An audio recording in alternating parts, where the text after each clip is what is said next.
Hey guys, it's your girl Ayesha, and today I'm going to be showing you how I made this trash to treasure Valentine's wreath. Now this wreath can be found in Poundland. This is the really simple tinsel wreath. You tend to get this around Christmas time, but unfortunately my one was broken. I've had this for a good couple of years now, and I always plan to sort of use it as a base for like another Christmas wreath, but it didn't actually happen, and then it snapped. So I figured, let me just patch it up and then just try and do something a little bit different with it. So I'm using some of my sort of like dusky gold, I suppose is the tone I will call it, deco mesh, and I'm wrapping it around it just so that you can still see the tinsel behind it.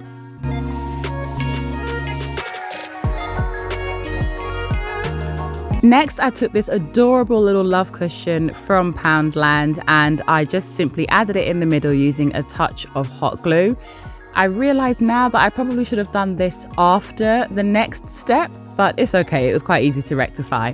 I'm using this lovely red velvet ribbon. I got this from B&M, and I'm simply just threading it through, sort of just behind the love cushion.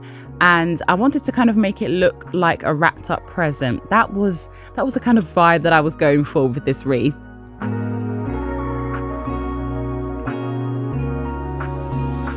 I do like to try and use different types of ribbon whenever I'm doing wreath making or garland making or any other sort of decorative craft. So this one is a lovely sheer red ribbon that I got from Hobbycraft.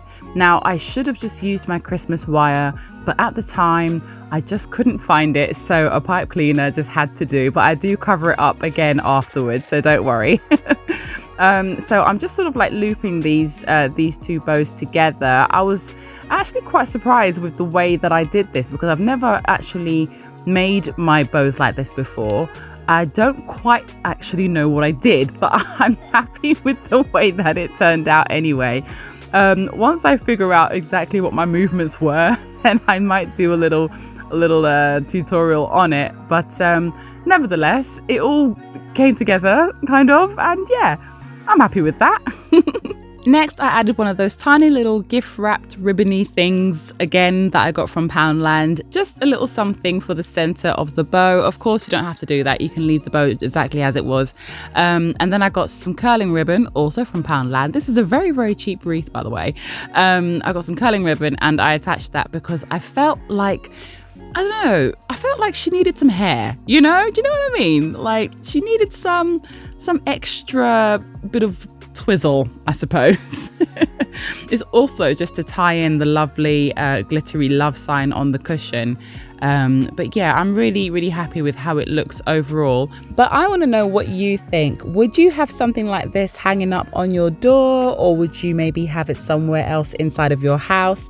I'm definitely going to be flitting between this one and the previous wreath that I made for the front door. If you didn't actually see the previous Valentine's Day wreath that I made, I'll definitely leave a link for you at the end of this video. Take care, my darlings, and I'll see you all soon. Bye!